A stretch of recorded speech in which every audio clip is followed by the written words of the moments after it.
네, 안녕하십니까. 네, 안녕하세요. 네, FTA 관세무역연구원에서 무역영어를 강의하고 대표이사를 맡고 있는 김용훈 관세사입니다. 자, 그리고 제 옆에는 네, 안녕하세요. 저는 관세법 강의하고 있는 임예진 관세사입니다. 와. 네, 관세사님 반갑습니다. 네, 반갑습니다. 네. 지금 시험이 1차 시험이 한 75일 정도 남아 있거든요. 그래서 이제 최종 마무리도 해야 되는 단계고 해서 이제 편하게 좀 차 한 잔 마시면서 이제 강사님들하고 얘기를 좀 나눠볼 수 있는 시간을 가졌습니다. 지금 많은 분들이 좀 들어와 계신데 저희가 지금 있는 곳은 저희 학원에 라운지가 있거든요. 학생들이 좀 쉬면서 커피도 마실 수 있는. 어떠세요, 여기 인테리어가? 저는 여기 지금 처음 앉아본 것 같아요. 여기를. 처음 앉아봤어요? 내가 여기 앉을 일이 없잖아요. 네네. 근데 되게 좋네요. 좋게 네, 꾸몄어요. 여기서 간단하게 식사도 하시고 간식도 드시고 그다음에 뭐 강의실이나 독서실이 좀 답답하다 싶으면은 여기 와서 이제 공부를 좀 편하게 하실 수 있는 곳입니다. 여기서 강도 보여요. 한강도 보입니다. 그러니까. 네. 분위기도 되게 좋고 뭐 계산기 두드리고 할 때 되게 좋을 것 같아요. 여기. 그렇죠. 우리 1차에는 또 회계학이 있으니까. 자, 많은 분들이 지금 들어오셔서 뭐 인사를 많이 해주고 계신데 이제 잘 들리죠? 목소리 잘 들리시죠, 여러분들? 네. 그래서 오늘 간단하게 1차 정리와 관련된 얘기를 좀 하고 그리고 저희가 오프라인에 이제 수강 중인 학생들을 대상으로 미리 좀 질문을 미리 받아놓은 게 있거든요. 그래서 그것도 말씀을 좀 드리고 그리고 이제 여러분들이 이제 실시간 채팅창에서 말씀하시는 것들도 이제 좀 질문에 대한 답을 좀 드리는 걸로 좀 하도록 하겠습니다. 자, 먼저 요즘 어떻게 지내십니까, 임예진 강사님? 저는 바쁘죠. 뭐 연말이라서 네. 이래저래 뭐 일도 있고 연말 네. 마무리도 해야 되고 네. 그래서 일도 해야 되고 수업도 많고 개도 키워야 되고. 네. 최근에 우리 임예진 강사님이 강아지 한 마리를 입양을 했는데 뭐라 했죠? 무숑? 푸숑. 푸숑이 뭐예요? 푸들하고 비숑. 아, 엄마 푸들, 아빠 비숑. 하이브리드견. 그 잡종이라고 하시면 안 돼요. 믹스 아닙니다. 네, 하이브리드. 하이브리드 강아지를 키우느라 지금 바쁘시답니다. 네. 네. 자, 유명한 선생님은 어떻게? 네, 저는 뭐 학원 관련해가지고 요즘이 좀 바쁜 시기여서요. 그래서 이제 1월부터 2차 모의고사 시작이 되는데 이제 지방에서도 저희가 모의고사를 하거든요. 그래서 부산하고 대전하고 대구 지난주에 다 다녀오고 이제 OT를 또 하기도 했었습니다. 네, 그래서 그렇게 좀 지내고 있습니다. 원래 오늘 유지연 회계사님이 이제 저랑 같이 진행을 하기로 돼 있었고 참 목요일에도 2차 간담회가 똑같이 있습니다, 여러분들. 그때도 많이 시청을 바라는데 지금 회계사님이 좀 바쁘시다고 갑자기 일이 생겨서 지방 가신다고 했어요. 그래서 저 혼자 이렇게 진행하려고 했는데 암만 생각해도 재미가 없을 것 같은 거죠. 근데 마침 오늘 임예진 강사님이 강의가 있으셔가지고 이렇게 커피 한 잔에 섭외가 됐습니다. 길거리 캐스팅. 네, 복도에서 캐스팅이 돼가지고 오늘 모셨습니다. 네, 그래서 임예진 강사님한테도 이제 좀 질문 많이 해주시면 될 것 같아요. 자, 이제 본격적으로 좀 들어가도록 하겠습니다. 이제 한 시험이 75일 정도가 남았는데요, 강사님. 네. 일단 관세법 같은 경우는 어떻게 남은 기간 좀 준비를 해야 될까요? 일단 관세법은 여러분도 아시다시피 뭐 꽈락이 많은 과목은 아니지만 고득점, 그러니까 평균 60을 넘기기 위해서 회계의 모자란 점수를 채워야 되는 고득점을 해야 되는 과목이죠. 그러니까 이제는 객관식 용도로 해서 이제 뭐 2차고 뭐고 필요 없이 객관식 용도로 해서 어떤 함정을 주로 파는지 그런 객관식 문제를 많이 풀어볼수록 좋은 과목이에요. 그래서 고득점을 하셔야 되고 요즘에 또 지역적인 문제들도 너무 많이 나와서 막 열받는 문제 있잖아요. 그런 것들도 좀 대비를 하셔야 되고 무조건 문제를 많이 풀어보셔야 될 시점이 다가왔습니다. 네. 어떤 분이 10월이? 예. 쇼리 10월이라는 FTA의 여신이라고 누가 여신이랍니다. 여신. 오늘 여신? 의상도 여신같이 입고 오셨는데. 네. 감사합니다. 네, 인기 폭발입니다. 인기 폭발. 네. 여신. 그래요. 마혜자. 마혜자가 무슨 뜻이에요? 뭐야? 막 반말이 나오네. 마혜자가 뭐예요? 마기꾼이란 말은 들어봤는데 마혜자는 뭐예요? 마스크 꼈을 때 피해 다니는. 그러니까 마스크 때문에 피해를 보는 사람. 원래 얼굴이 이쁜데 마스크. 아닌데 난 마스크 때문에 좀 덕을 본 것 같은데 얼굴이 작아 보이더라고요. 마스크를 끼면. 맞다. 그렇구나. 네. 네. 그래서 여러분들 관세법은 일단은 우리가 1차에서 제일 중요한 게 회계학이잖아요. 그래서 회계학을 일단 꽈락만 넘기면 대성공인데 근데 꽈락만 넘긴다고 합격하는 건 아니기 때문에 평균 60점이 넘어야 되기 때문에 그 부족한 회계학의 점수를 메워줄 수 있는 게 관세법. 근데 네. 제가 볼 때는 이 무역 영어 이게 주변에 이제 준비하시는 분들 보시면 수험생분들 보시면 무역 영어가 의외로 많이 어려워하더라고요. 무역 의외의 영어요? 복병. 그런가요? 의외의 글쎄요. 복병. 그러니까 무역 영어는 그런 것 같아요. 공부하는 과정은 좀 힘든데 결과를 놓고 보면은 뭐 그닥 뭐 이렇게 뭐 시험에 큰 영향은 없고 점수는 웬만큼 잘 나오는 보통 한 60에서 많이 높게 나오는 분은 80점도 맞으시는 것 같고요. 그래서 무역 영어는 공부하는 과정이 좀 힘든 것 같아요. 국제 협약 같은 거 지루한 거 영어를 많이 봐야 되고 또 보고 나서 또 기억이 잘 안 나고 뭐 이러니까요. 그래서 여기도 또 무역 영어 너무너무 힘들어요. 정현진 님이 올려주셨는데 일단은 일단은 버텨야 됩니다, 여러분들. 올림픽이 언제 있었죠? 서울 올림픽? 아니요. 최근 올림픽이 작년이었나? 도쿄에서 열렸던? 아, 맞아요. 그쵸? 그 코로나 때문에 좀 묻혔던 올림픽이 있었죠. 네. 그때 어떤 우리나라 펜싱 선수가 막 경기 중간에 혼자서 이렇게 중얼거리는 게 되게 이슈가 됐었잖아요. 할 수 있다. 할 수 있다. 그러니까 자기 체면을 그 친구가 계속 이제 했던 거고.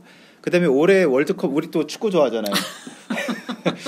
이매진 간사님이 축바입니다. 축바. 네. 아직도 이동국 선수를 오빠라고 부르는. 네. 아무튼 올해 이제 월드컵에서는 이제 되게 또 유명한 또 표현이 있었죠. 뭐죠? 혹시 아세요? 뭐요? 그 선수들이 태극기에 이렇게 글씨 써놓은 게 있었는데. 뭐였죠? 중요한 것은 꺾이지 않는 마음. 그래서 이 꺾이지 않는 마음이 수험생한테도 되게 똑같을 것 같아요. 되게 터널 속에 있는 것 같잖아요. 맞아. 근데 계속 꾸준히 매일매일 꾸준히 이제 하다 보면 그 결과는 어디 가지 않거든요. 그래서 무역 영어도 일단 뭐 무역 영어는 일단 제일 중요한 게 3대 협약이니까 3대 협약을 정말 거의 꿈에 나올 정도로 많이 보시고 그러면 일단은 꽈락은 넘겨요. 꽈락은 넘기고 그리고 이제 기타 협약 부분은 다 할 수가 없기 때문에 일단은 시험에 나왔던 부분 위주로만 이렇게 보셔서 뭐 강의 때도 말씀을 드렸지만 기타 협약은 반타작만 하셔도 60 이상 70점 정도 맞는 거는 크게 문제가 되지 않습니다. 중요한 건 당장 성과가 안 보인다고 해가지고 그냥 놔버리시면 안 돼요. 계속 보셔야 되는 게 되게 중요합니다. 네. 또 다른 질문 중에 혹시 나오는 게 관세법은 어떤 식으로 암기를 해야 되느냐 뭐 이런 게 나왔는데요. 관세법을 암기로 이제 정면 승부를 하면 집니다. 암기로만 하시면 안 되고 사실 특히 객관식 같은 경우에는 이제 우리가 이해를 하고 거기에 대해서 제도를 이해하고 하게 되면 객관식에서 말이 안 되는 애들이 분명히 있어요. 그런 애들은 암기를 안 해도 문제를 풀 수 있겠죠. 그러니까 암기를 해야 되는 대상은 누가 자면서도 물어봤을 때 암기가 돼서 말이 나올 정도로 해야 되지만 그렇지 않은 부분은 좀 다독을 하면서 그리고 문제를 많이 풀어야 돼요. 그래서 많이 틀려봐야 돼. 지금 틀려야지 시험 때 틀리면 안 되잖아. 그래서 많이 틀려보고 그래야 그런 과정을 자꾸 거치고 욕도 하고 이걸 내가 왜 틀렸어 이 바보 같은 뭐 이러면서 욕을 해보고 해야 이게 이제 좀 점수가 메꿔질 거예요. 근데 여러분들이 잘못 생각하시는 게 100점을 요구하는 시험이 아니에요. 사실 관세법은 제가 수업 때도 말씀드렸지만 100점은 잘 없어요. 거의 없는데 80점에서 90점 때는 굉장히 많습니다. 그러니까 그 점수를 받아 올 수 있는 과목이니까 그렇게 뭐 수업 때 제가 부탁드린 대로만 하신다면 뭐 별로 큰 지장은 없으실 거라고 생각이 들어요. 암기 때문에 너무 스트레스 받지 마세요. 참 그래요. 우리는 시험을 이미 봤었으니까 그죠? 사람이 그렇잖아요. 기억이라는 게 지나고 나서 보면 뭐 그냥 아무것도 아니었던 뭐 그냥 하면 그냥 이렇게 넘어가는데 막상 당사자들은 엄청 지금 떨릴 거란 말이죠. 떨릴 거란 말이죠. 그래서 그 마음을 좀 다스리는 부분을 여러분들이 좀 신경을 좀 쓰시고 그리고 이제 좀 이따가도 이제 질문에서 나올 건데 그 안 좋은 생각을 많이 하시는 건 별로 도움이 안 되는 것 같아요. 떨어지면 어떡하지? 떨어졌을 때 나의 그 상황은 되게 암울하게 될 텐데 이런 생각보다는 합격을 했을 때 어떤 좋은 생각들 뭐 그런 것들을 좀 많이 하시는 게 굉장히 좋은 것 같습니다. 자, 그래서 이제 다음 이제 코너라고 해야 되나? 다음 순서는 무슨 저희가 이제 오프라인에 이제 수강하시는 학생들한테 미리 받은 질문이 있거든요.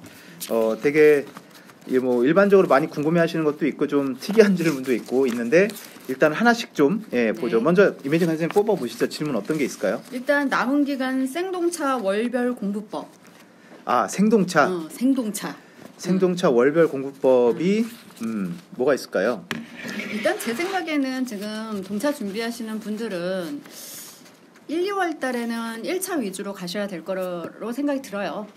아무리 그래도 1차가 없으면 2차도 없기 때문에 2차에 너무 욕심내지 마시고 일단 1, 2월 달에는 1차 위주로 해서 2차는 좀 부족한 시간을 채우는 그런 정도로만 가시고 3월은 뭐 2월 중순에서 3월은 무조건 1차로 가셔야죠. 1차 시험이 3월 12일 날 있기 때문에 남은 한 달 정도는 무조건 1차로 올인을 하셔야 될 것 같아요.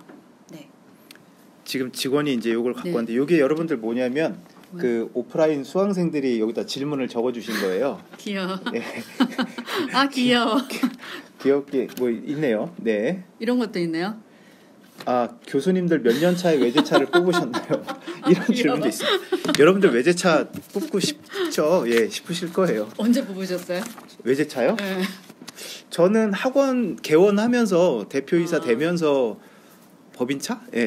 그거 하면서 이제 2013년에 뽑았으니까 몇 년 차라고 해야 되지? 99년도에 합격을 했으니까 14년 차에 뽑았네요. 14년 차에. 네. 이매진 간사님은 한때 이매진 간사님 굉장히 뭐 저기 막 강남역이나 막 이태원에서 막 날리셨다고 들었는데 알 수가 없어요. 네. 저는 한 5년 차, 6년 차에 뽑았던 것 같아요. 근데 그때는 좀 작은 외제차였고. 작은 외제차. 그리고 한 3년 뒤에 좀 바꿨던 것 같아요. 좀 큰 외제차. 그랬던 것 같아요. 여러분 차는 별로 중요하지 않습니다. 네, 맞아요. 네, 차는 중요하지 않고 네. 가방이 중요해요.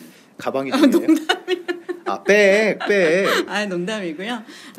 그런 거는 뭐 사실 별로 중요한 건 아니에요. 실질적인 자기의 이 삶의 만족도? 그렇죠. 그런 게 중요한 거지. 뭐 차가 뭐 그렇게 중요한가요? 네. 자,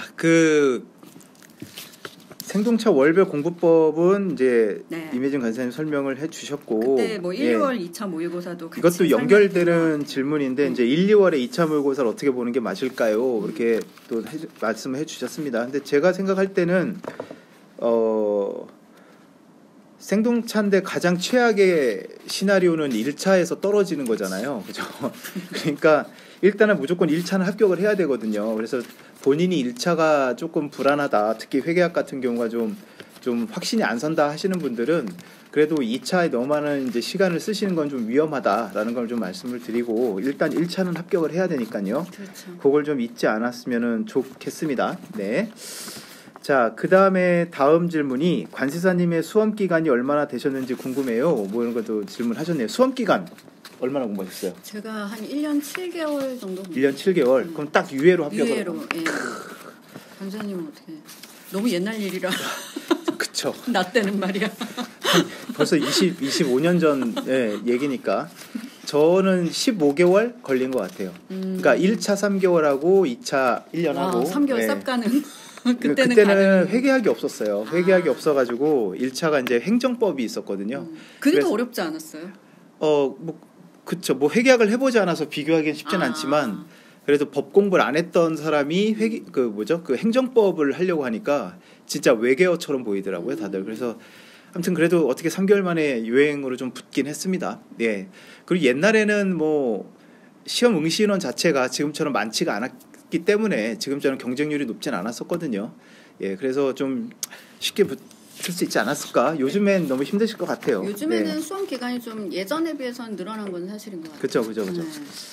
예전 막 20년 전 합격 수기를 갖고 오셔가지고 이 사람은 뭐 10개월 만에 합격을 했다는데 뭐 1년 만에 합격을 했다는데 나도 할 수 있지 않을까요? 그거는 20년 전 합격 수기를 갖고 오시면 문제가 있죠.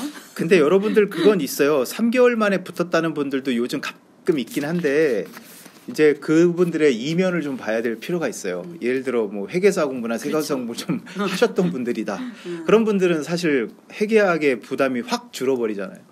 그러니까 일반적으로 완전 제로 베이스에서 3개월 만에 1차 합격을 한다는 건 지금 시점에서는 거의 진짜 하루에 20시간씩 공부하지 않는 이상은 그죠. 그래서 그건 너무 좀 위험한 일인 것 같다는 생각이 드는데 이제 그 생각은 들어요. 지금 뭐 회사를 그만두고 이제 공부 시작하시는 분들도 있고, 그다음에 전업수험생이신 분들은 일단은 뭐 내년 1차가 힘들다 하더라도 내후년 동차는 욕심을 지금 내야 되는 상황이잖아요. 그러면 뭐 내년에 1차 합격 가능성 여부를 떠나서 1차는 지금 진짜 열심히 해놓으시는 게 맞는 것 같아요.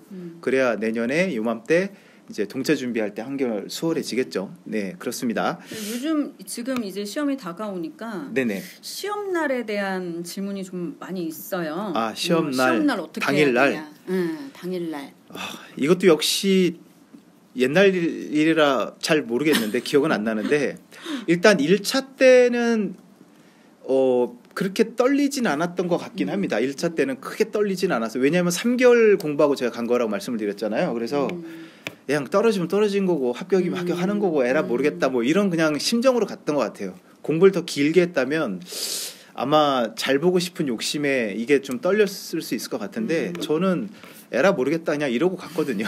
그래서 크게 떨리진 않았던 것 같고, 그다음에 2차 이제 1년 공부해가지고 이제 공부하러 이제 시험 보러 갔을 때는 그때는 진짜 떨렸죠. 이거는 강의 때도 말씀을 드렸는데 첫 시간 관세법 이제 쓰세요라고 한 후에 한 2, 3분간을 못 썼어요. 손이 떨려가지고 손이 바들바들 떨려가지고 이게 마음을 진정시키느라고 한동안 못 썼던 기억이 나네요. 관세아님은요? 저도 1차 때는 그렇게 안 떨렸던 것 같아요. 1차 때는 그냥 뭐 우르르 가서 보니까, 그리고 그때 여의도에서 시험을 봤는데 그때 벚꽃 축제하는 기간이었어요. 그쵸. 그래갖고 막 쓰레기도 막 널려 있고 아침에 가니까 우리는. 그래갖고 이게 뭐야 막 이러면서 불만을 토로했던 기억이 나는데, 근데 1차 때는 그렇게 그리고 떨려고 하다 보니까 시험이 끝나버린 거예요. 그렇죠. 근데 2차 때는 진짜 저도 많이 떨렸어요. 관세법 보는데 진짜 저는 받자마자 썼거든요. 쓰는데도 이게 막 너무 떨려가지고 이 심장 소리가 나한테 들리는 거 있잖아. 어떤 잘생긴 남자를 봐도 그렇게 떨리진 않았을 거예요. 너무 떨렸던 것 같아요. 여자분들도 잘생긴 남자를 보면 떨려요? 아유, 그럼요. 심장이 터질 것 같죠. 그래요? 어떻게 하면 말을 걸어볼까? 어머? 넘어져 볼까? 저 앞에서. 어릴 때 얘기죠. 그렇군요. 네. 그렇군요. 시험 당일날 긴장 푸는 꿀팁.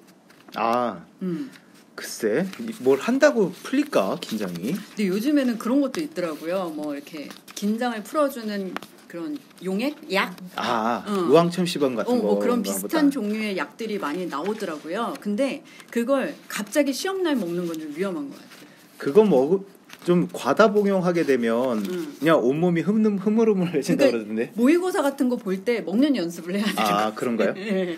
몇 주 전부터. 그래서 자기가 몸에서 받아들이면 먹는 건데 이게 안 되면 먹지 마요. 괜한 얘기를 했나? 그러니까 만약에 약의 도움을 받으실 분들은 임상 실험을 모의고사 때 해보시고 하고 안 먹다가 갑자기 시험날 먹어가지고 이게 과다 복용되면 정말 모든 신경이 다 그냥 느슨해져 버린대요. 그래서 아예 아무것도 못한다고 그러더라고요. 먹는 연습을 하시고 그게 부작용이 없으면 그걸 시험날 하시는데 부작용이 있으면 그만둬야지.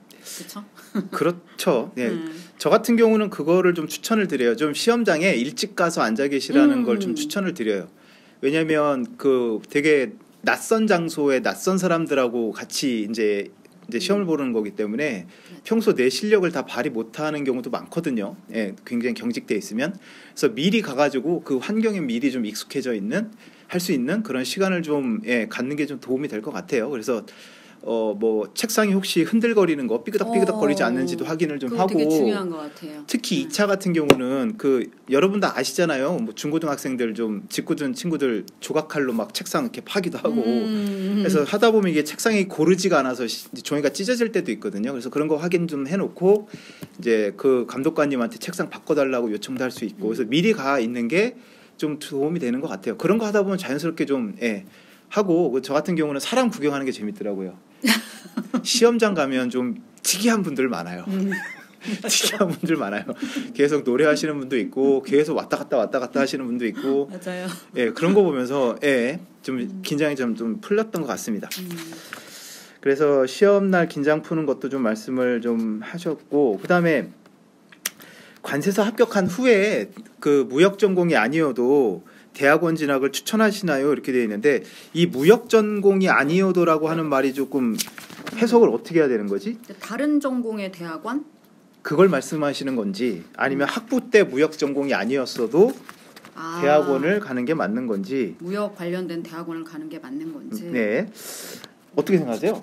대학원 일단 안 가셨잖아요. 네, 저는 안 갔어요. 저는 안 갔는데 저는 가는 걸 추천해요. 가면 좋을 것 같아요. 왜 안 갔지 내가? 지금이라도 가시면 돼요. 네, 지금이라도 가시면 돼요. 근데 저는 가는 거를 추천하는. 어때요, 박사님은? 김 박사님. 박사까지 가신 우리 김 박사님. 저는 논문 되게 열심히 썼습니다. 그러니까 네. 우수한 성적으로 박사가 네. 되셨는데.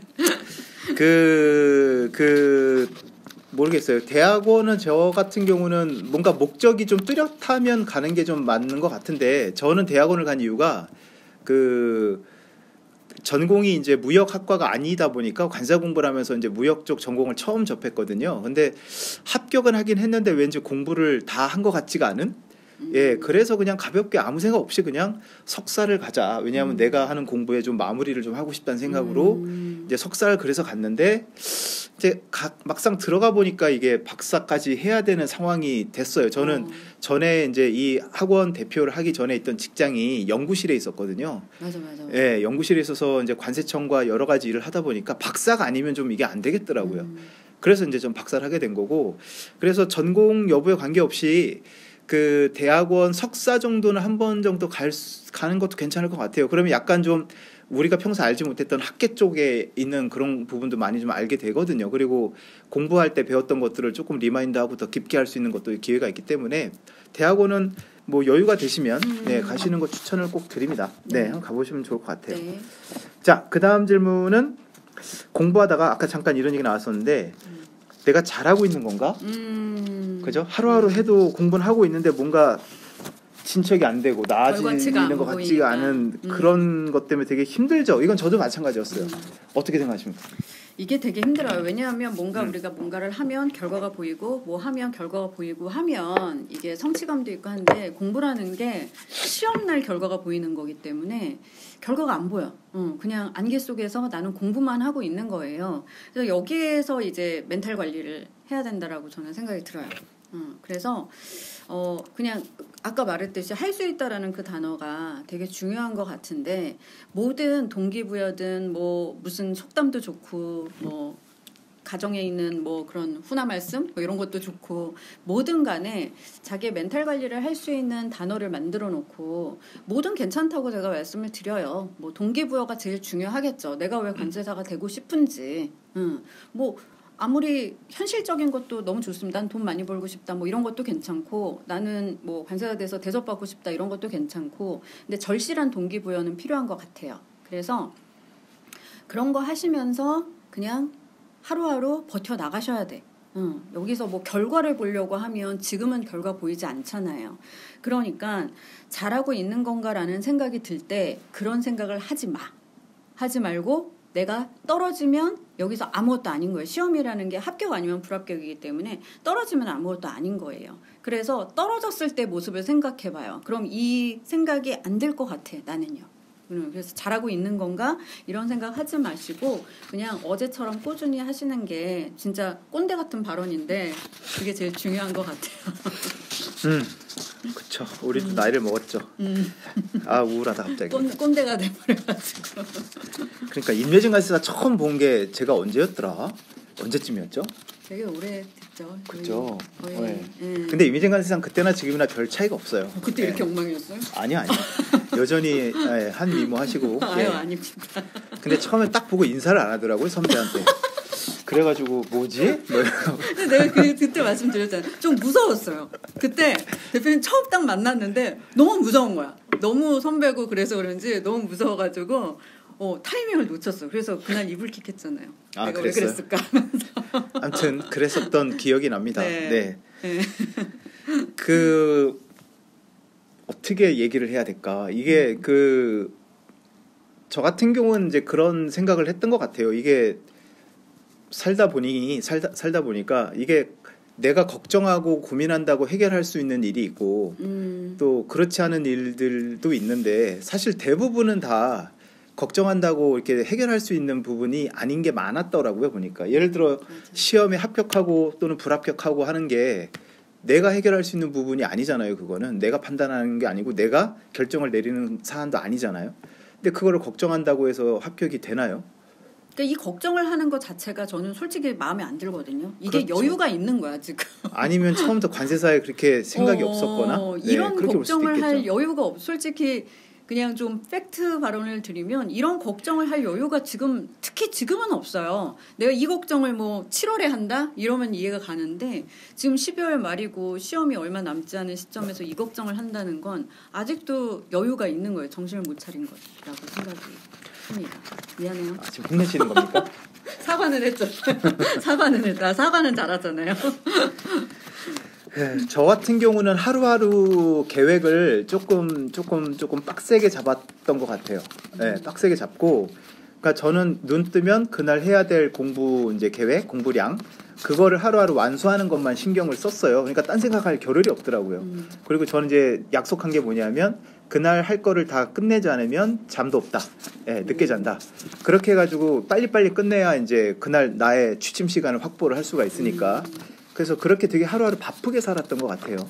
네, 그리고 저 같은 경우 시험 한 달 전쯤 되니까 그때서야 이제 슬슬 약간 잘 써지네, 암기도 잘 되네라는 걸 느꼈던 것 같아요. 지금 시점은 여러분들 안 돼요. 지금 책 몇 번이나 봤다고. 몇 번이나 봤다고 암기가 되겠어요. 지금 1차 얘기인가? 2차 얘기인가? 예, 제가 말한 건 2차 얘기고 1차 같은 경우는 사실 그냥 갔어요. 저 그 무역 실무 공부하면서 저도 느낀 게 되게 많아요. 2차 공부하면서 1차 때 무역 영어 공부 개판으로 했구나. 내가 잘 알지도 못하고 시험을 합격했구나. 맞아. 그런 기억을 좀 했던 것 같아요. 일단은 무역 영어 한정해서 말씀을 드리면 일단 영어 그 협약을 최대한 많이 좀 보는 게 중요하고 회계학 같은 경우도 정말 많이 풀어보는 연습을 정말 많이 하셔야 돼요. 그렇습니다. 네. 댓글 질문 중에 네. 뭐 1차 시험 중에 요즘에 주목할 만한 트렌드 변화가 있었나요? 이런 질문이 있는데 어떻게? 이거는 과목별로 좀 다른 것 같긴 한데 뭐 무역 영어는 크게 뭐 트렌드가 바뀐 건 없어요. 우리가 알고 있다시피 거의 80~90%가 다 협약에서 나온다는 거. 다만 이제 예전에는 이제 소위 말하는 3대 협약, 주요 협약의 비중이 되게 높았다면 거의 50% 가까이 됐었다면 요즘은 이제 40% 정도로 유지가 되고 있는 느낌? 뭐 그 정도인 것 같아요. 무역 영어는. 그래도 이제 3대 협약이 되게 중요하다는 건 여전히 유지가 되고 있습니다. 관세법은 어떤가요? 관세법은 일단은 어려운 문제가 나온다기보다는 네네. 지역적인 문제가 나오죠. 네. 그래서 고득점을 힘들게 만들더라고요. 요즘 추세가 그래요. 그래서 자꾸 우리가 안 보는 심지어는 시행령 별표도 나와. 별표에서도 시행령 별표. 네. 별표에서도 나와요. 그건 누구도 보지 않는 부분인데. 그래서 제가 수업 시간에도 말씀드렸던 게 이런 건 틀려라. 뭘 꾸역꾸역 다 맞추려고 그럼요. 하냐. 100점 맞을 필요 없어요. 100점이 아니라 이런 거 틀려도 우리가 준비했던 것만 다 해도 그래도 90점을 맞을 수 있으니까. 그리고 FTA 특례법 버리지 말고. 그러니까 지역적인 문제가 나온다고 해도 그거를 너무 무섭게 생각할 필요는 없는 것 같아요. 뭐 그런 건 틀려드리는 게 교수님에 대한 예의죠. 저도 그렇게 출제자에 대한 예의다. 예의죠. 그럼 틀리라고 낸 문제예요. 그럼 틀려드려야지. 어른 말 들어야지. 그렇지. 그걸 꾸역꾸역 맞춰. 그럼 안 돼. 버르장머리 없어. 안 돼요. 자, 그 다음에 또 이제 어떤 분이 올려주신 건데 뭐 직장 준비하고 계신 직장인 준비생인데 객관식 10%까지만 했는데 더 진도를 빠르게 해야 되나요? 객관식 지금 강의, 인강 말씀하시는 것 같아요. 근데 직장인들은 사실 맞아요. 이게 물리적인 시간이 한계가 있다 보니까 여기 뭐 직장인들도 많이 있으실 것 같긴 한데 어떻게 해야 될까? 최대한 빠르게 하는 게 좋기는 하죠. 그렇죠. 아무래도 100%까지는 다 듣고 그리고 나서 다시 돌아가는 한이 있더라도 저는 일단은 진도를 빼는 게 지금 다 못하더라도 왜냐하면 80%만 해놓고 나머지 20%를 안 들으면 이거는 그냥 날아가는 거니까 일단 100%를 해놓고 나중에 부족한 부분을 채우더라도 그게 맞는 것 같아요. 그게 있어요. 그 문제풀이 객관식을 빨리 일회독을 하시면 오히려 그게 기본 이론 정리할 때 도움이 많이 돼요. 왜냐하면 기본 이론만 공부할 단계에서는 사실 목표가 이렇게 명확하지 않은 상태거든요. 그러니까 뭘 내가 해야 될지 잘 모르겠고, 근데 문제풀이를 하고 나면 문제들을 실제로 보시잖아요. 기출 문제를. 그러면 이제 기본 이론 돌아가서 복습을 할 때에도 이제 방향이 잡히는 거죠. 아, 이 부분이 많이 나왔었지. 이 부분은 이렇게 나왔었지.라고 이제 생각이 다 이제 기억이 나기 때문에 그렇게 이제 복습을 할 수가 있어요. 그래서 문제풀이 객관식에서 많이 맞추는 게 중요한 게 아니라 그걸 빨리 한번 문제들을 훑어보시고 이제 내가 앞으로 남은 기간 해야 될 방향을 잡는 거기 때문에 객관식도 역시 너무 완벽하게 하려고 하지 마세요. 한번 쭉 훑어보고 나중에 2회독을 하는 한이 있더라도 진도는 빨리 빼시는 게 좀 좋은 것 같습니다. 자, 그 다음에 시험 한 달, 일주일, 하루 남았을 때 내용을 어떻게 정리한다? 한 달 전에 뭐 해야 되고 일주일 전에 뭐 해야 되고 하루 남았을 때 뭐 해야 되냐 이 질문인 것 같아요. 근데 이 질문은 모르겠어요.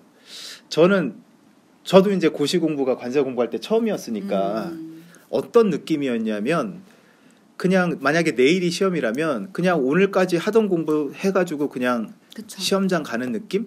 무슨 말이냐면 어떤 수준, 어떤 완성 이런 개념 자체가 존재하질 않아요. 여러분 관사 공부 10년 하면 완벽할까요? 아니요. 아닐걸요. 공부라는 게 여러분들 고시 공부라는 게 끝이 없어요. 그냥 내가 한 만큼 들고 들어가는 개념이기 때문에 이 시점엔 요 정도 돼 있어야 된다. 이 시점엔 이게 돼 있어야 된다. 이런 걸 말하기가 되게 좀 애매한 것 같아요. 일단 그죠? 객관식 준비를 하는 거니까 우리는 뭐 한 달 정도 남았다 그러면 틀린 문제 위주로 뭐 정리하는 거 뭐 이런 것들도 괜찮은 방법인 것 같고 근데 완벽한 상태로는 시험장 그 누구도 못 들어가요.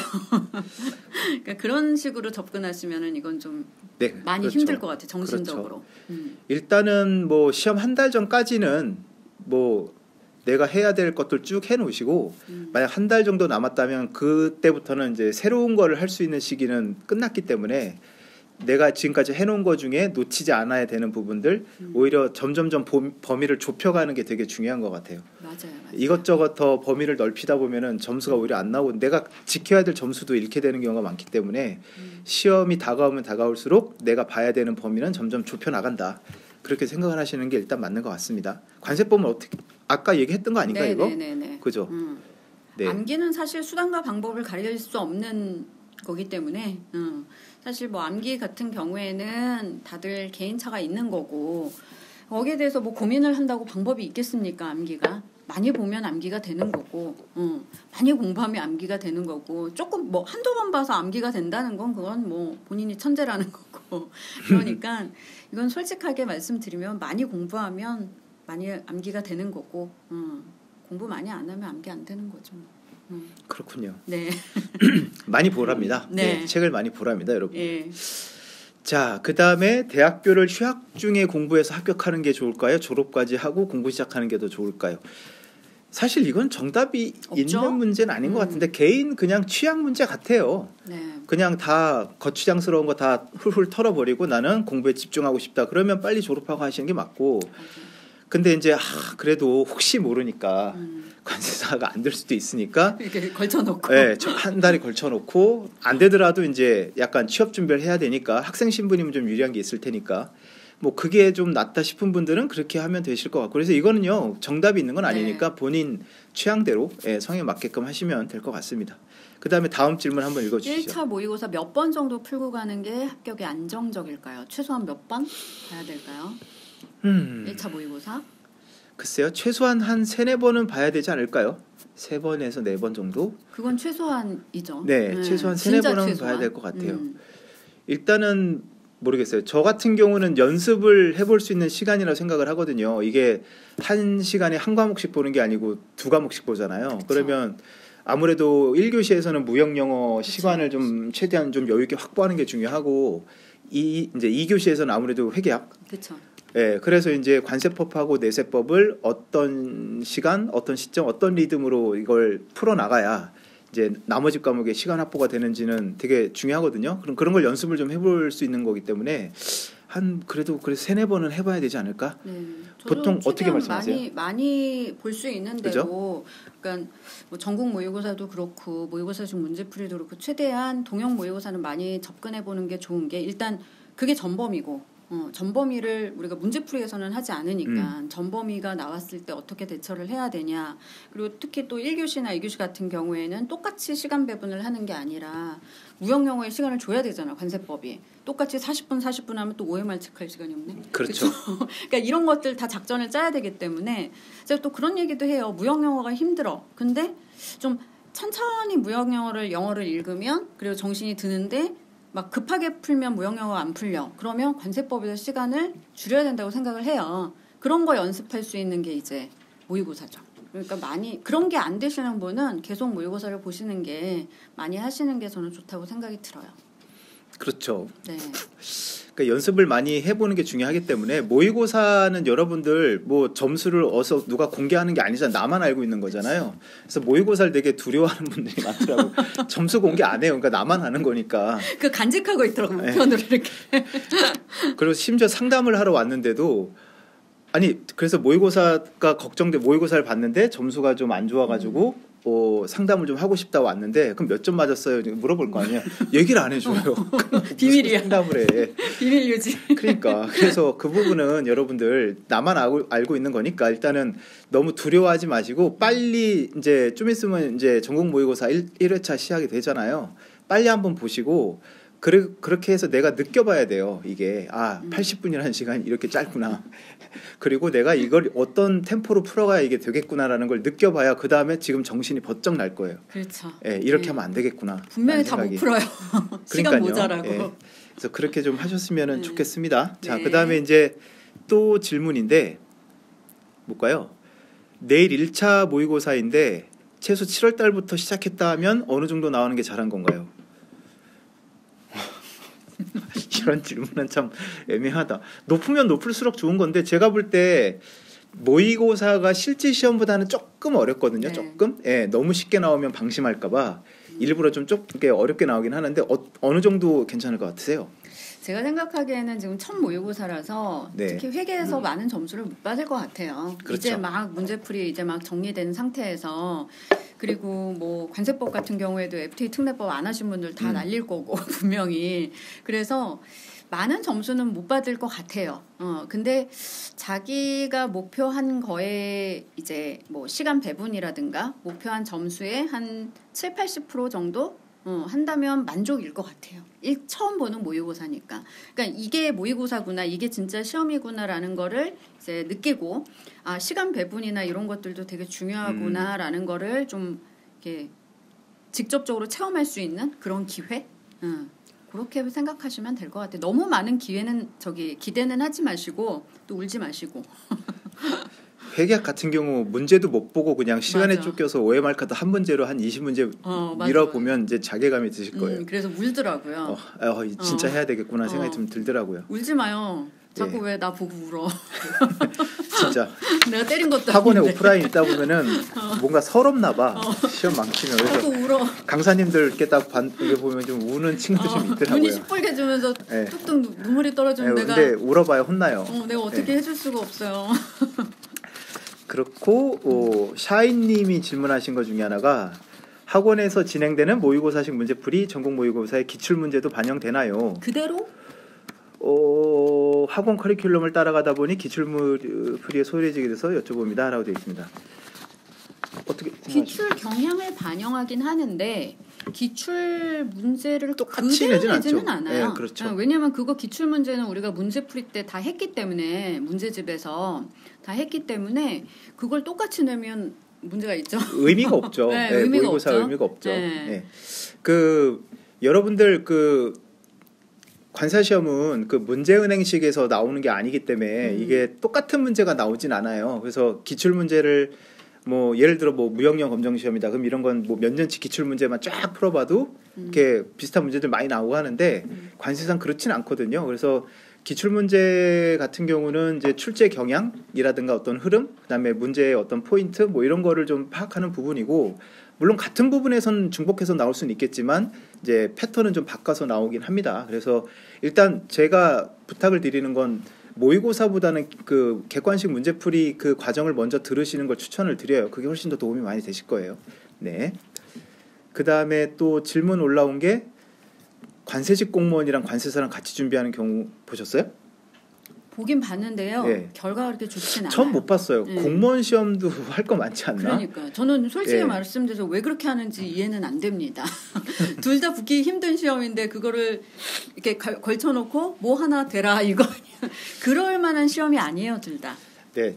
참고로 저희가 지금 여기 채팅창에 올라오는 질문을 이제 뽑아가지고 지금 답변을 하나씩 드리고 있으니까 궁금한 게 있으시면은 네. 채팅창에 질문을 남겨주시면 저희가 말씀을 드릴게요.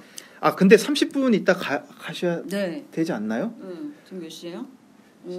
네, 뭐 그 길거리 캐스팅 된 분이라 네, 저희가 약속이 있으셔가지고 질문 하나만 해놓고 자 지금부터 딱 30초 드릴 테니까 이매진 관세사님한테만 물어보고 싶다. 그런 거 있으면 빨리 좀 올리세요. 지금 이제 약속 때문에 가셔야 된대요. 네, 자 30초 기다리겠습니다. 여러분들 물어보고 싶은 거 있으면 빨리 물어보세요. 임예진 관세사님한테. 관세법 국제항 항구랑 공항 외우는 방법이 있나요? 이거 사실 이거를 뭐 다 써야 되나 이런 거는 아니잖아요. 써야 되는지 안 해야 되는지 이걸 쓰는 게 아니라 우리가 거기 있는 걸 보고 객관식에서 골라내면 되는 거니까 이거를 뭐 그대로 외워서 줄줄 말할 정도로 외우지 않으셔도 돼요. 그러니까 너무 우리 저번에 나왔던 게 양양항, 양양공항 그거 갖고 장난친 건데, 그러니까 우리는 너무 이거를 신경 안 쓰셔도 저는 될 것 같아요. 그냥 보고 구별만 할 수 있으면 네, 되지. 맞아. 그걸 달달달달 다 외우는 것까지는 그죠? 쓰라는 게 아니기 때문에 일단 객관식은. 저도 1차 공부할 때 이거 안 해왔던 것 같은데. 네, 근데 나오긴 나왔거든요. 그렇죠. 나오긴 네. 나오는데 보면 알잖아요. 그러니까 보면 알 정도로 알잖아요. 우리가 친숙하게 네.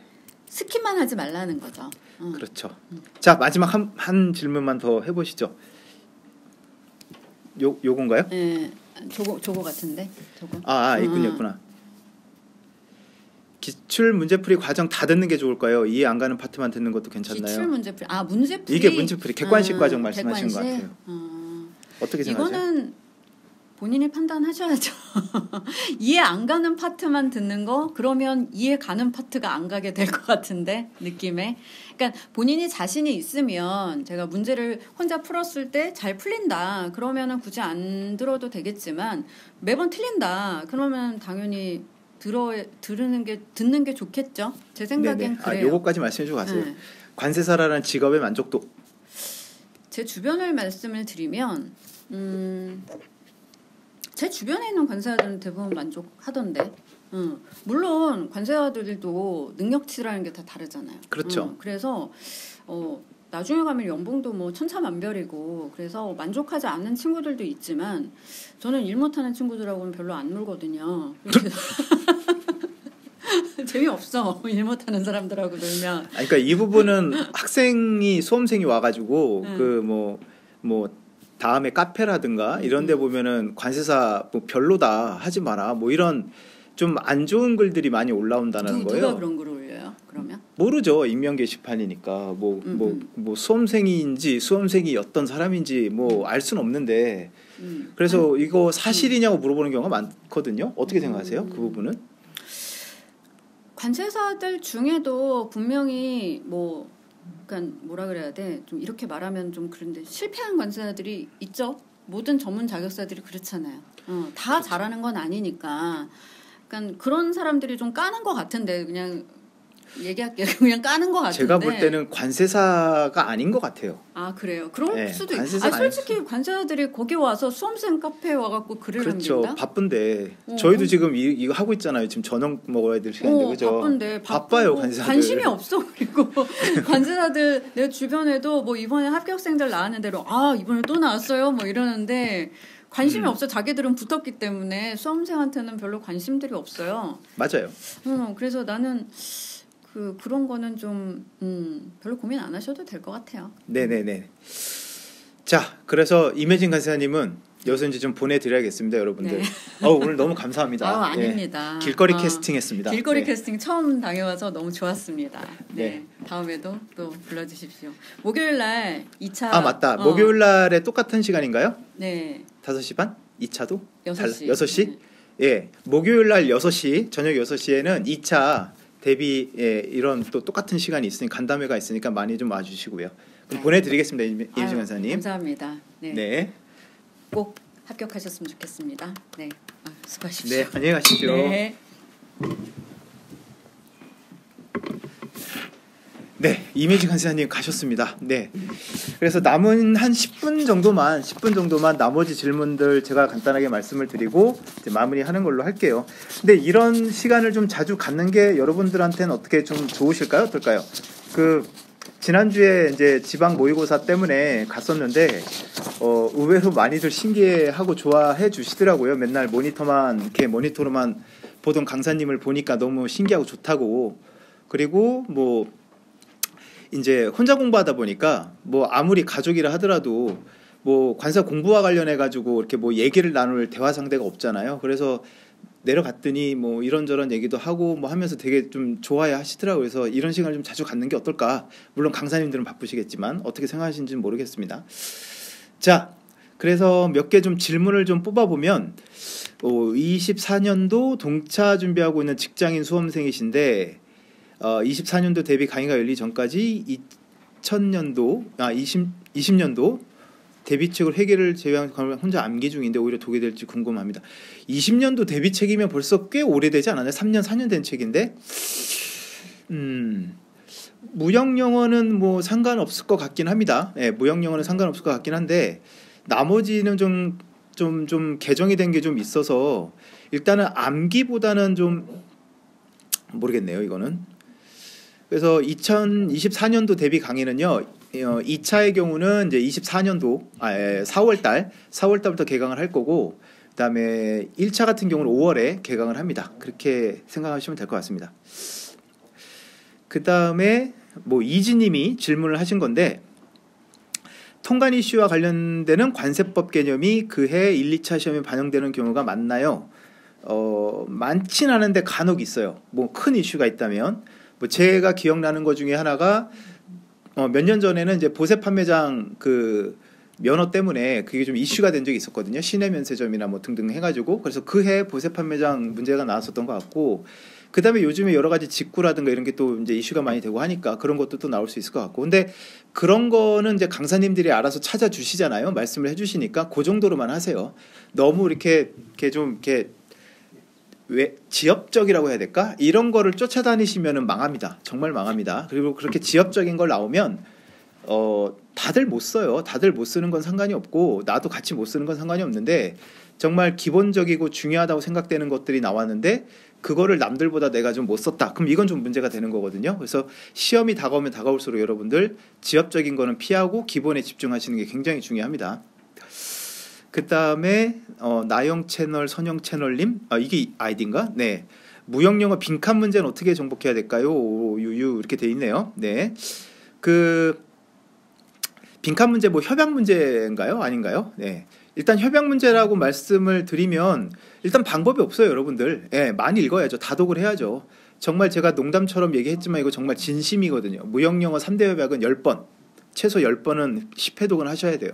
그래야 나머지 문제를 풀 수 있는 시간도 벌 수가 있는 거기 때문에 이건 모든 과목 마찬가지예요, 여러분들.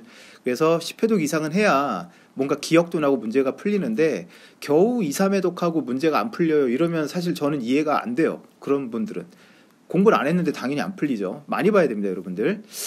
그 다음에 문제풀이 진도를 20% 정도 나간 상태인데 앞에 했던 부분 이거 누적 진도 공부한다는 의미시죠? 이게 만약 힘들면 누적 진도 하지 마세요. 빨리빨리 진도 빼는 게 되게 중요해요, 여러분들.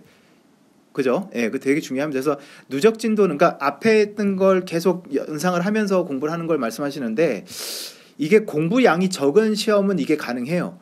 근데 관세사 시험 정도가 되면, 그래도 나름 전문적 시험인데, 공부량이 상당하거든요. 그래서 이런 식으로 공부하는 건 쉽지가 않습니다. 그래서 그 공부하는 방법이, 그 어떤 공부의 어떤 난이도, 그 다음에 공부량에 따라서 이게 조금은 다른데, 이 전문직 시험인 관세사 시험은 그렇게 누적 진도라는 게 쉽지가 않아요. 그래서 이게 만약 힘들다라고 생각하시면 과감하게 버리시고 진도를 빨리 빼가지고 회독을 자주 하는 방식으로 바꿔주시는 게 도움이 많이 되실 거예요. 자, 카페 나비 2020님이 질문하신 게 저한테 상담을 받았대요. 4월 달에. 그래서 생동차를 준비하시고 계신데 2차에 좀 소홀했대요. 그래서 모의고사도 1, 2차 둘 다 볼 계획입니다. 아까도 이것도 좀 말씀을 드린 거긴 한데 일단 1차를 합격하는 게 중요하죠. 1차. 그렇기 때문에 만약에 2차 그러니까 2차에 좀 모의고사에 집중을 하다가 1차 시험에 떨어지는 일은 절대로 발생하면 안 되는 거기 때문에 일단은 1차 모의고사를 빨리 좀 보셨으면 좋겠어요. 빨리 보시고 내 수준이 어느 정도다. 1차 수준이 이 정도다라는 걸 이제 판단을 하시고 거기에 따라서 이제 나머지 이제 3월까지의 계획을 세우시는 게 맞는 것 같습니다. 그래서 1차 점수가 조금 안정적으로 나온다. 예를 들어서 첫 모의고사의 평균이 만약에 60점이 넘었다. 그럼 이분들은 굉장히 좋은 신호예요. 좋은 신호고 한 50점 정도다. 그럼 이 정도가 돼도 안정적으로 좀 봐요. 앞으로 3개월이 남았기 때문에. 근데 평균이 50점대도 안 나온다. 이런 분들은 2차보다는 1차에 좀 집중하시는 게 맞다라고 저는 생각을 합니다. 자, 무형영어 이론 파트의 비중은 어느 정도 두는 게 좋을까요? 이렇게 돼 있네요. 그 1권 말씀하시는 거죠? 1권은 여러분들 한 2번 정도 회독해서 어느 정도 용어라든가 이런 거 아니면 전체적인 거래 절차 같은 거 이해가 됐다면 더 이상 볼 필요가 없어요. 그렇잖아요. 예. 1권은 무형영어 1권은 2권을 이해하기 위한 어떻게 보면 이제 기본 베이스거든요. 그래서 그거는 계속 회독을 반복할 필요는 없다고 봅니다. 한 2번 정도 보면 되는 것 같고 나머지 시간은 2권 국제협약을 회독하는 데 시간을 많이 쓰시는 게 좋은 것 같아요. 네. 자, 오늘 또 제가 또 무형영어 오늘 또 강의도 있어가지고 여러분들하고 많은 얘기를 나눴으면 좋겠는데 시간이 많지가 않아요. 그래서 한 5분 정도만 더 진행을 하고 마무리하는 걸로 하도록 하겠습니다. 자, 초봉이 박하다고 들었는데 연차에 따라 오르나요? 언제쯤 금방 오르나요? 뭐 이런 질문을 하셨네요. 그러니까 박하다고 하는 게 상대적인 거잖아요. 그래서 이건 어떻게 설명을 드려야 될지 잘 모르겠습니다. 네. 요즘에 대형 법인 같은 경우 초봉을 수습 끝나면 한 4천 정도는 주는 법인도 있다고 좀 들었거든요. 그래서 초봉 4천이면은 뭐 전문직 치고는 약하네 뭐 이렇게 생각하실 수도 있는데 일반적으로 대기업 빼놓고는 사실은 4천 정도면 그렇게 나쁜 건 아니라고 봐요. 그리고 초봉 초임 관세사가 사실 기업에 별로 할 일이 없어요. 법인에. 그 군대 갔다 온 우리 남학생 여러분들은 이등병 생각하시면 될 거예요. 뭐 할 수 있는 게 없잖아요. 그죠? 그래서 사실은 회사에서 많이 주기도 좀 애매하긴 해요. 관세사 같은 경우는. 아무튼 그런데 이제 그런 건 있어요. 그 초반에 관세사들이 이렇게 이직을 좀 많이 하는 경향이 있어가지고 저는 이제 이 말씀은 그 관세법인 대표님들 입장에서 얘기를 하면 그 정말 내 사람이다 생각하고 많은 걸 가르치고 이렇게 했는데 한 1년 2년 안 돼서 그냥 딴 데로 이직을 많이 해버리더래요. 그래서 그 관세법인 대표님들도 많이 마상을 입었대요. 그래서 내 사람이다 생각되는 기간까지는 그렇게 연봉을 크게 안 올려주신다고 하더라고요. 근데 그게 법인마다 좀 달라요. 어떤 법인은 한 3년, 어떤 법인은 5년. 그래서 그 기간이 좀 지나면은 좀 많이 올라간다고 해요. 그래서 연차별로 조금씩은 당연히 올라가겠지만 그 어떤 3년에서 5년 정도 기간이 지나면 그때는 좀 가격이 좀 급여가 많이 오른다고 합니다. 그렇게 생각하고 계시면 될 것 같아요. 그 다음에 또 하나 질문이 학원에 나갈 수 있다면 오프라인 강의를 당연히 저는 추천을 하죠. 여러분들 추천합니다. 그 여건이 된다면 오프라인 와서 듣는 게 집중도 면에서 굉장히 달라요. 집에서 인강 다들 지금 공부하고 계실 텐데 하루 3시간 3강 듣는데 어떠세요? 3시간 안에 끝나나요? 대부분 아닐걸요? 계속 질질 끌죠. 자꾸 스탑을 시키고. 그래서 이런 부분에서 여러분들 여건이 되면 예를 들어 통학하는 거리가 이제 편도 1시간 이내다, 1시간 정도다. 그러면 다니는 게 훨씬 낫다고 봐요. 그게 효과면에서 훨씬 더 좋다고 봅니다. 네. 자, 그래서 오늘 이제 코로나도 끝나고 이제 여러 가지 좀 많은 좀 다시 이제 정상적으로 돌아오는 시기인 것 같아서 저희가 원래 예전에 왜 MBC에서 되게 유행했던 거 있잖아요. 마이 텔레비전, 이틀 텔레비전 그거 한참 유행할 때 마프텔 할 때 마리텔이죠. 저희는 이제 마이 F 텔레비전이라 해서 마프텔이란 걸 해서 그때 별풍도 받고 좀 했었는데 아무튼 그런 것들을 자주 했었습니다. 선생님들하고 이렇게 자주 이제 실시간으로 만나는. 그래서 이제 코로나 때문에 이제 이런 것도 약간 뜸했었는데 이런 시간을 이제 자주 갖도록 할게요, 여러분들. 그래서 시험 전에 한 번 정도 더 하고 그리고 이제 어디 가서 여러분들 물어볼 때도 없고 되게 답답하잖아요, 수험생이. 아무리 엄마 아빠랑 친하다고 해도 엄마 아빠랑 관세법 무형영어 얘기할 수가 없듯이. 그래서 오늘 이런 시간을 가져서 여러분들 궁금한 거 풀리고 지금 또 저녁 식사하고 계신 분들도 있으실 텐데 저 식사하면서 좀 머리도 식힐 수 있는 그런 시간을 좀 가져보려고 했습니다. 자주 좀 뵐 수 있도록 노력을 할게요. 자, 그러면 첫 번째 이 수험생들과의 간담회 시간은 이렇게 해서 마무리하는 걸로 하겠습니다. 답변을 다 못 해드려서 죄송해요, 여러분들. 다음에 또 기회가 있으면 답변을 드리도록 할게요. 네, 감사합니다, 여러분들. 다음에 봐요.